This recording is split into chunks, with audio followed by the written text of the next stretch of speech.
کر رہے ہیں؟ ان چھوٹے دجالوں سے میں کہتا ہوں آ جاؤ ایک بار ورنگل کی سرزمین پر. چٹی اٹی نہیں کھیلتے ہیں, چٹی پیپر اس کی باتوں سے نہیں کھیلتے ہیں. آؤ یہاں صاحب سجادہ آج بھی بیٹھے, کہانیاں نہیں ہیں باپ دادا وہ کرتے تھے, باپ دادا یہ کرتے تھے, کہانیاں نہیں ہیں. آؤ ہاتھ میں تم بھی ایک سلاخ لے لو, یہ بھی لے لیتے ہیں. اور خود سے نہیں, تم ان کو ڈالو یہ تمہیں ڈالیں. سہ سکو تو پھر ہم بھی دیکھ لیں. کیا بات ہے, کیا بات ہے. تھوڑا پیچھے ہٹ کے بیٹھ جائیے. منبر نور پر جلوہ بار سادات و مشائخ, علماء ذویل احترام, حاضرین اہل سنت و جماعت, السلام علیکم ورحمۃ اللہ وبرکاتہ.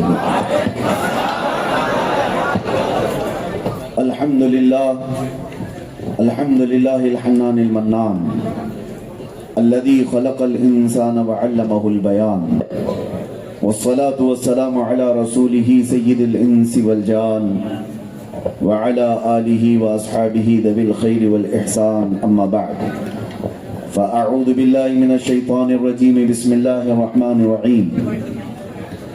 انما وليكم الله ورسوله والذين آمنوا الذين يقيمون الصلاة ويؤتون الزكاة وهم راكعون. صدق اللہ مولانا العظیم. بارگاہ رسالت معاب صلی اللہ تعالی علیہ وسلم میں ایک بار درود پاک کا ہدیہ پیش کریں. اللہم صلی علی سیدنا محمد معدن الجود والکرم وآلہ واصحابہ الکرام ابنہ الکریم وبارک وسلم صلاة دائمتا سرمدا ابدا. ہم ابھی اس جگہ پر کھڑے ہیں جہاں کے متعلق صوفیاء کاملین نے فرمایا کہ علماء کی محفل میں جاؤ تو زبان سنبھال کر کے رکھو, اولیاء کے دربار میں جاؤ تو دل سنبھال کر کے رکھو.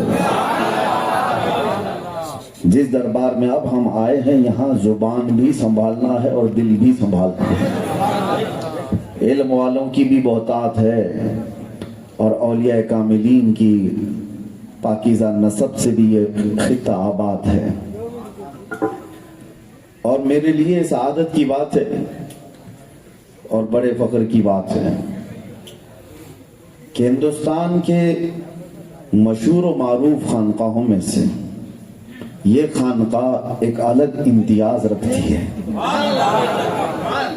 حضرت سیدنا افضل بیابانی رضی اللہ تعالی عنہ وارضاہ عنہ سلسلہ رفاعیہ کے وہ عظیم ہستی ہے. میرے عزیزوں, جو سلاسل ہمارے پھیلے ہوئے ہیں, قادری ہو, چشتی ہو, نقش بندی ہو, سہروردی ہو, نظامی ہو, بہت سارے سلاسل ہیں. رفاعی سلسلہ ایک جلالی سلسلہ ہے اور ہمارا دل سے ان کی طرف بنتا بھی زیادہ ہے. وجہ یہ ہے کہ یہاں پر اس سلسلے میں ہمارا تو زیادہ آنا جانا ہونا بھی چاہیے, کیونکہ ہماری تو زبان چلتی ہے, ان کے ہاں تو سیدھے چاقو چلتی ہے.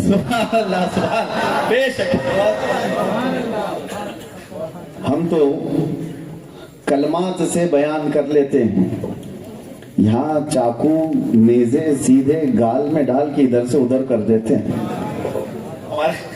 یہ آج کی بات نہیں, صاحب یہاں سے نکالتے ہیں. بالکل میرے عزیزوں, یہ کوئی شعبدہ بازی نہیں ہے. کیا بات ہے, شعبدہ بازی نہیں. میں اس منبر سے کھڑے ہو کر آج بھی یہ چیلنج کر سکتا ہوں, ہمارے اس ملک میں بہت سے چھوٹے دجال آئے ہوئے ہیں, ہماری باتیں پہنچتی ہیں. ارے چپٹی نکال کر کے بابا بتائے ڈھکوسلا تو کیا چیز لے کر کے آیا تھا, یہ تو روز کے بچوں کے کھیل ہیں.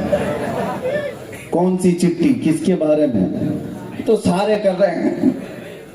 ان چھوٹے دجالوں سے میں کہتا ہوں آ جاؤ ایک بار ورنگل کی سرزمین پر. چٹی اٹی نہیں کھیلتے ہیں, چٹی پیپر اس کی باتوں سے نہیں کھیلتے ہیں. آؤ یہاں صحابہ سجادہ آج بھی بیٹھے ہیں، کہانیاں نہیں ہیں باپ دادا وہ کرتے تھے، باپ دادا یہ کرتے تھے، کہانیاں نہیں ہیں. آؤ ہاتھ میں تم بھی ایک سلاخ لے لو، یہ بھی لے لیتے ہیں. بہت خوب، بہت خوب. اور خود سے نہیں، تم ان کو ڈالو یہ تمہیں ڈالیں، سہ سکو تو پھر ہم بھی دیکھ لیں. کیا بات ہے، کیا بات ہے. میرے عزیزوں یہ وہ آستانے ہیں جہاں آج بھی ہدایت کے نور پھیلتے ہیں، دیکھنے والوں کی نگاہوں کی قصور ہے. اکثر ہوتا کیا ہے میں آپ کو بتاؤں، انسان کے جسم کے اندر اتنی اللہ کی نشانیاں ہیں جسے وہ خود نہیں سمجھ پا رہا ہے. قرآن میں اللہ نے فرمایا وَفِي أَنفُسِكُمْ أَفَلَا تُبْصِرُونَ، تمہاری ذات میں میری نشانیاں ہیں. اللہ فرماتا ہے میں کس لیے کہہ رہا ہوں، توجہ. ورنگل کی سرزمین میں رہ رہے آپ، قاضی بیٹ، یہ وہ مقدس جگہ جہاں پر بڑے بڑے اولیاء آپ کے ارد گرد آرام کر رہے ہیں. ہوتا کیا ہے، ہمارے اندر کی نشانیاں ہمیں نظر کیوں نہیں آ رہی؟ یہ جو ہم دو ٹانگوں پر کھڑے ہیں نا، یہ اللہ کی نشانی ہے. لیکن ہوتا یہ ہے کہ روز جس چیز کو ہم دیکھتے ہیں تو اسے وہ تعجب نہیں لگتا ہے.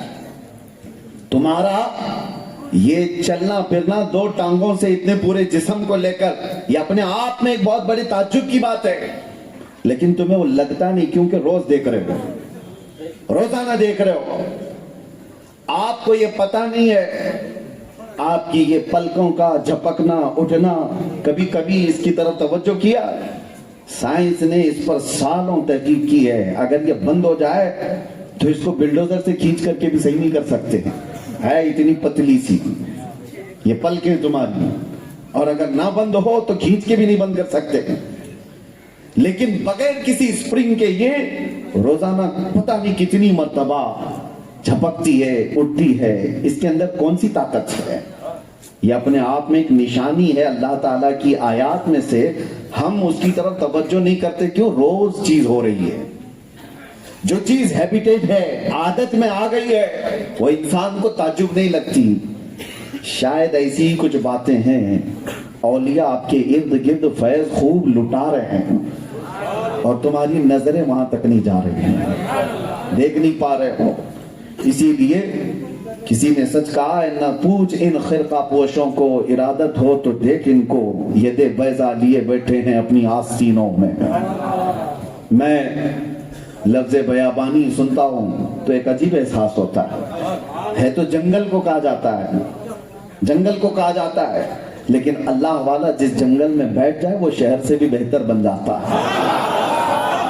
پھر وہ بیابان لفظ ہی رہ جاتا ہے، حقیقت میں نہیں ہوتا. ان اولیاء کاملین کو اللہ تعالیٰ نے وہ اثر عطا فرمایا ہے، اور بڑا فخر ہے میرے عزیزوں. میں آپ کو آپ کی حیثیت گناتے ہوئے آتا ہوں. سب سے پہلی فخر کی بات یہ ہے کہ اللہ نے انسان بنایا. دوسرے یہ ہے کہ اللہ تعالیٰ نے مسلمان بنایا. تیسرے یہ ہے کہ اللہ نے امت محمدیہ میں بنایا. چوتھے یہ ہے کہ امت میں بھی بہت سارے تگڑم بازیاں ادھر کے ادھر کے، اللہ نے اس میں سنی بنایا، سنی بنا کر رکھا ہے. میرے عزیزو اس پر مزید یہ ہے کہ اللہ تعالیٰ نے اولیاء کے ادب کرنے والی جماعت میں رکھا ہے. تم کیٹیگری کے اعتبار سے دیکھا جائے تو چنندہ ہو، ہر چیز میں اللہ تعالیٰ نے تمہیں اٹھا کر کے رکھا ہے. یہ ڈالروں اور ریالوں پر پلنے والی جماعت نہیں ہے، یہ آستانوں کے لنگر پر پوری زندگی گزارنے والی تھا. فخر ہے میں اس بات پر، فخر ہے. عزیزان گرامی وقار، آج تک وہ قومیں وہاں تک نہیں پہنچ سکی جو پورے ریال کے بھر بھر کر کے برمار جس پر ہو رہی ہو. ڈالر جن کے اوپر خرچے کیے جا رہے ہیں وہ ایسے بھی مولوی ہیں باہر سے، چاہے وہ امریکہ سے لانے والے، ایران سے لانے والے یا سعودی سے لانے والے، اپنی اپنی جماعتیں چمکانے کی کوشش کرتے رہے. 100 سال میں بھی وہ وہاں تک محنت کر کے نہیں پہنچ پائے. ان درویشوں نے اپنے پاس بٹھا کر کے جس کو پہنچا دیا تھا بغیر کسی ریال کے. یہ حقیقی بات میں کہہ رہا ہوں. چاہے دنیا آج بھی پوری طاقت لگا دے، اپنا پورا پیسہ خرچہ کر دے، آپ کو پتا ہے جب کسی کے پاس پاور آتا ہے، طاقت آتی ہے، تو سب سے پہلے وہ کس کا مشن روکتے ہیں؟ اولیاء کا مشن۔ ان کو چلتی پھرتی جماعتوں سے تکلیف نہیں ہے۔ آج بھی دیکھیں، اسرائیل جیسا کٹر دشمن اسلام وہ بھی کہتا ہے، اس کو بھی تبلیغی جماعت سے کوئی ڈر نہیں ہے۔ ان کے ہاں غیر مضر چیز ہے، غیر مضر ہے، کوئی تکلیف دینے والی جماعت نہیں ہے، یہ چلتی پھرتی ہے۔ پھر ڈر کس سے ہے؟ کہا یہ سنیوں سے، یہ جو رسول اللہ کے عشق کی بات کرتے ہیں، یہ جو محبت اولیاء کی بات کرتے ہیں۔ وجہ یہ ہے کہ یہاں ایمان جوش کھاتا ہے، اور اگر ان میں کا ایک بھی کھڑا ہو گیا تو ہزاروں کو سلا دے گا۔ پوری دنیا یہ اسی قوم کو اپنے نشانے پر رکھتی ہے۔ وجہ یہ ہے کہ ایمان تمہارے پاس ہے۔ اسی کو اعلیٰ حضرت نے کیا کہا؟ تیری گٹھری تاکی ہے اور تو نے نیند نکالی ہے۔ سونا جنگل رات اندھیری چھائی بدلی کالی ہے، سونے والو جاگتے رہیو چوروں کی رکھوالی ہے۔ آنکھ سے کاجل صاف چرا لے یا وہ چور بلا کے ہیں، تیری گٹھری تاکی ہے۔ تیری گٹھری تاکی ہے مطلب کیا ہے؟ شیطان تیری ہی گٹھری چرانے کے پیچھے لگا ہوا ہے، اور ایسے میں تو سو رہا ہے۔ شیطان کو دوسروں کی گٹھری سے مطلب ہی نہیں، ارے ہو تو مطلب، سب کچھ تمہارے پاس، ایمان تمہارے پاس ہے، عشق رسول تمہارے پاس ہے، عشق اولیاء تمہارے پاس ہے، قرآن کے آداب تمہارے پاس ہے، صحیح تفسیر تمہارے پاس ہے، صحیح احادیث تمہارے پاس ہے۔ یہ بیش بہا قیمتی چیزیں رکھے ہو تو تمہاری گٹھری تو دیکھی گئی ہے۔ اس کو چرانے کے لیے پوری طاقت لگائی جاتی ہے، اور ایسے میں اعلیٰ حضرت کہتے ہیں سونا مت، سونا مت، سونا بن ہے، سونا زہر ہے، سونا پاس ہے، سونا بن ہے، سونا زہر ہے۔ اٹھ پیارے، 3 بار لفظ سونا آیا۔ سونا پاس ہے، گولڈ تمہارے پاس ہے۔ سونا کیا ہے؟ گولڈ، یعنی گولڈ تمہارے پاس ہے، سونا بن ہے، یہی بیابان ہے، یعنی بن کہتے ہیں جنگل کو، ویران جنگل ہے، ایسے میں تمہارے پاس گولڈ رکھا ہوا ہے، اور ایسے وقت میں سونا نیند زہر ہے۔ اٹھ پیارے، سونا پاس ہے، سونا بند ہے، سونا زہر ہے۔ اٹھ پیارے، اور اس وقت اعلیٰ حضرت کہتے ہیں تیری گٹھری تاکی ہے اور تو نے نیند نکالی ہے۔ ہاں، سونا پاس ہے، سونا بند ہے، سونا زہر ہے۔ اٹھ پیارے، تو کہتا ہے میٹھی نیند ہے، تیری متھی نرالی ہے، وہ تو نہایت سستا سودا بیچ رہے ہیں جنت کا، ہم مفلس کیا مول چکائیں، اپنا ہاتھ ہی خالی ہے۔ اے میرے عزیزو، میں آپ سے ایک بات اور عرض کرتے ہوئے یہ تمہیدی باتیں کہہ رہا ہوں کہ اللہ کا کروڑا احسان ہے کہ اولیاء کے آستانوں سے اس نے ہمیں وابستہ رکھا ہے۔ دعا بھی یہی کرو کہ قیامت تک ہماری نسلیں ان اولیاء کے غلام پیدا ہوں، سر اٹھانے والا نہیں ان کے سامنے، ادب کے ساتھ کھڑے رہنے والا بندہ بنا ہے۔ سبحان اللہ، سبحان اللہ۔ جن لوگوں نے بھی ان اولیاء کے آستانوں سے دشمنی مولی ہے، وہ حدیث قدسی میں اللہ کے نبی صلی اللہ تعالی علیہ وسلم نے فرمایا، اللہ کا یہ فرمان، من عادی لی ولی فقد آذنتہ بالحرب، جس نے میرے کسی ولی سے دشمنی کی میں اس کو اپنے ساتھ جنگ کا اعلان کرتا ہوں۔ کس کی ہے یہ ہمت جو اللہ سے جنگ کا ارادہ کرے؟ کون ہے جو یہ جرأت رکھتا ہے اللہ سے وہ جنگ کرے؟ میرے عزیزو، آستانے ہمارے جو اولیاء کاملین کے ہیں، اس پر اب ساری دنیا کی نظریں ہیں، ان میں کچھ ٹوپی جبے والے بھی ہیں اور کچھ کفار و مشرکین بھی ہیں، اور دونوں ان آستانوں سے بغض و عداوت رکھنے والے، ان کے دلوں کے اندر ان اولیاء کی دشمنی ہے۔ اب تو دیکھو اجمیر معلّہ کی طرف انگلیاں اٹھائے جا رہے ہیں، یہ کہاں کہاں ڈھونڈیں گے؟ جہاں کھودو وہاں کچھ نہ کچھ مل جائے گا، بس میں ہوتا ہی نہیں ہے۔ ہم سے کوئی ایک میڈیا والے نے یہ انٹرویو لیا تھا، اور میں نے کہا تھا کہ بھائی یہاں اتنی سب جو پرانی عمارتیں دکھتی ہیں سب پر دعویٰ ٹھوک دیتے ہو، اولیاء کے آستانے وہ تھے یہ تھے، دشمنی کس بات کی؟ دبئی جاتے ہو وہاں بھی دعوت ٹھوک دو، یہ برج خلیفہ نہیں، یہ برجیشور ہے، چاہے ہو سکتا ہے کہیں پر کیس چلے اس کے بعد پھر کچھ ہو، کیا رکھا ہے اولیاء کی دشمنی سے، ان آستانوں کی دشمنی سے. تاریخ موجود ہے. اس غریب نواز کو پوری طاقت لگا کر کے یہ یہاں سے بھیجنا چاہتے تھے، لیکن ہوا کیا؟ نہ وہ اٹھائے جا سکے نہ ہی بجھائے جا سکے، بلکہ اللہ نے آج ہر دل پر ان کی حکمرانی پیدا فرمائی ہے. اس زمانے میں ایک معاملہ بھی پیش آیا تھا کہ سرکار غریب نواز کو ہر طرح سے تکلیفیں دی جا رہی تھی.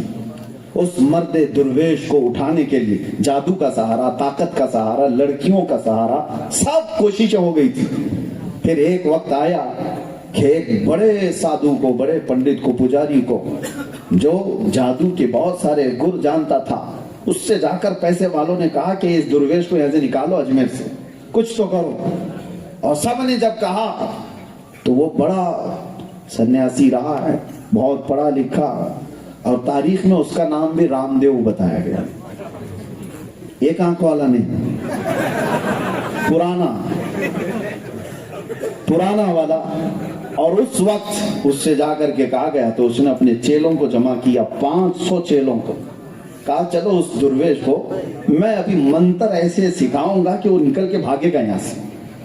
منتر سکھا کر کے لایا گیا تھا. اس وقت سرکار غریب نواز انا ساگر کی ایک جھوپڑی میں رہ رہے تھے. خیمے میں چند خدام تھے.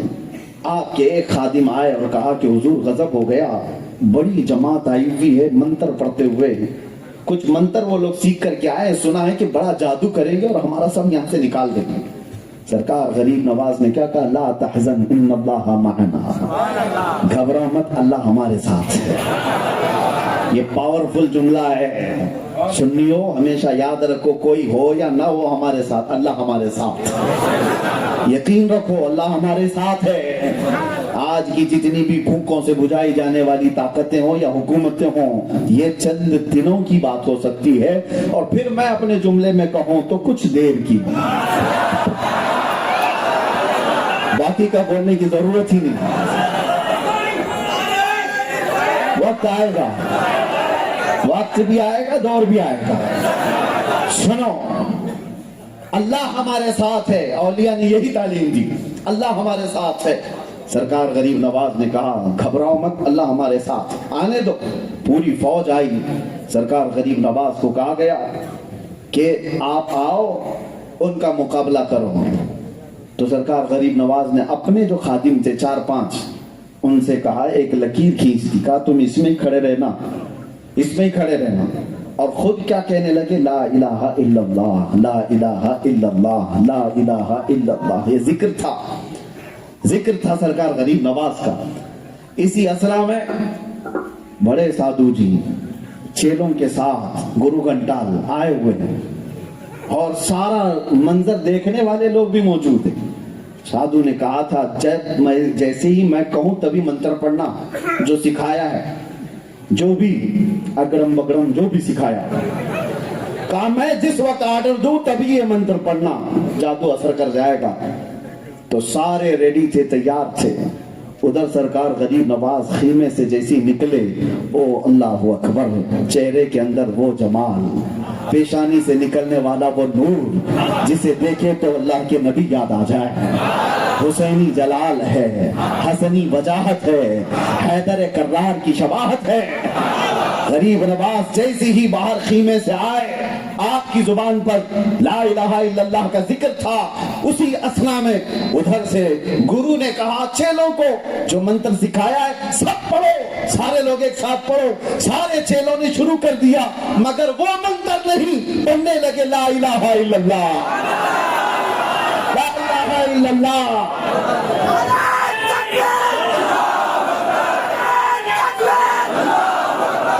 سرکار غریب نواز نے دیکھا اور خدام بھی دیکھ رہے ہیں، ارے یہ سیکھے کیا آئے تھے اور پڑھ کیا رہے ہیں. اور میرے عزیزو، یہ کوئی جوک نہیں، لطیفہ نہیں، تاریخ کی سچائیاں ہیں. 500 لوگوں نے کلمہ پڑھا تھا تو جو سکھا کر استاد لایا تھا وہ قدموں میں گرا اور کہا یہ چہرہ کسی جھوٹے کا نہیں ہو سکتا، یہ جھوٹ چہرہ نہیں ہو سکتا. میں خود بھی وہی کلمہ پڑھتا ہوں جو آپ کی زبان سے نکلتا ہے. سب برسوں تک سرکار غریب نواز کی خدمت کیا اور خلافت سے بھی سرفراز کی. سرکار غریب نواز مرید بھی بنائے اور خلافت سے بھی سرفراز کیے. یہ اولیاء کاملین کے آستانے ہیں. عزیزان گرامی وقار، دین جو پھیلا ہے، اسلام جو پھیلا ہے، آپ کو یہ باتیں اس لیے بتائی جاتی ہیں کہ آج کا نوجوان یہ سمجھتا ہے کہ گوگل سے ہمارے پاس دین آ گیا ہے، انٹرنیٹ سے دین آ گیا ہے. پتہ نہیں کیسے کیسے جوکر آ گئے ہیں انٹرنیٹ پر، نوجوان ان کی فدائی بن گئے. کیا ریفرنس دیتا ہے، کیا نمبر بولتا ہے. وہ انجینئر ہے، کوئی ڈاکٹر ہے، کوئی پروفیسر ہے. تم انجینئروں کے دین پر ہو کہ غریب نواز کے دین پر ہو؟ دین پلمبر سے، انجینئر سے نہیں آیا ہے. دین آیا ہے تو افضل بیابانی جیسے بزرگوں سے آیا ہے. دین آیا ہے تو خواجہ دکن سے آیا ہے. ہمارے پاس دین آیا. ارے ان کو تو پیشاب کا سلیقہ نہیں معلوم، جو دین سکھانے کے نام پر بیٹھے ہوئے ہیں. انہیں کس چیز کا سلیقہ ہے؟ یہ اولیاء پر بھونکنے والے لوگ، آستانوں کی بے حرمتی کرنے والے لوگ، وہ دین کے پیروکار ہو سکتے ہیں؟ دین کے علمبردار ہو سکتے ہیں؟ میں نوجوانوں سے کہتا ہوں تمہیں کیا ہو گیا؟ ہر چیز کو گوگل پہ کیوں دیکھتے ہو؟ ہر چیز کو. میں نے ابھی ایک فتویٰ پڑھا، بہت بڑا مجھے اچھا بھی لگا. جامعہ ازہر مصر نے یہ فتویٰ دیا 4-5 دن پہلے کی بات. اے آئی آ گیا ہے، آرٹیفیشل انٹیلیجنس، ہر چیز بول رہا ہے، ہر چیز، سب کی نوکریاں بھی کھا رہا ہے. جو بولو سب، اسائنمنٹ پورے، وکالت کے کیس ڈال دو وہ پورے، پرسکرپشن ڈال دو تو ڈاکٹر کی ساری باتیں بول رہا ہے، سب کچھ کر رہا ہے. ارے نقلی آدمی بھی بن کے بات کر رہا ہے. ایسے میں ایک سوال آیا ہے کہ اے آئی سے قرآن کی کوئی آیت پڑھ کر کے اس سے کہیں اس کی تفسیر بول، تو وہ تفسیر کہہ رہا ہے، تفسیر بول رہا ہے، کیونکہ جتنی لوڈڈ ہے اتنی تو کہے گا، جتنا بتایا گیا وہ سب بتائے گا. لیکن فتویٰ یہ آیا کہ قرآن کی آیت اے آئی سے پوچھ کر کے تفسیر حاصل کرنا جائز نہیں. اس کو یہی پر روک دیا گیا ہے. یہی سے میں سمجھانا چاہتا ہوں ہر چیز وہاں سے حاصل کرنے والی نہیں ہوتی جو آپ وہاں سے لے رہے ہو، کیونکہ تمہیں پتہ ہی نہیں صحیح کیا ہے غلط کیا ہے، تمیز ہی نہیں کر سکتے، تو کیسے تم دین وہاں سے حاصل کرو گے؟ ہمارے بزرگوں نے دین جو حاصل کیا کیسے حاصل کیا؟ بایزید بسطامی کی ماں ہے، بچے کو لے کر کے آئی استاد کے پاس، کہا اس کو اپنے پاس رکھ لیجیے، دین سکھائیے. کہا آپ خود بھی عالمہ ہیں، آپ سکھائیں. کہا ہم چاہتے ہیں کہ بزرگوں سے جو چلا ہے وہ میرے بیٹے کے اندر آ ہے.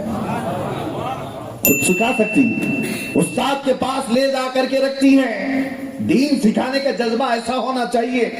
بایزید بسطامی کی ماں استاد سے یہ بھی کہہ کے آتی ہے میرا بیٹا میرے بغیر سوتا نہیں، اکلوتا بیٹا ہے اور اس کو میری عادت لگی ہوئی ہے، چاہے کچھ بھی بہانہ کرے گھر مت بھیجنا، نہیں تو اس کی تعلیم میں فرق پڑ جائے گا. استاد نے کہا ٹھیک ہے.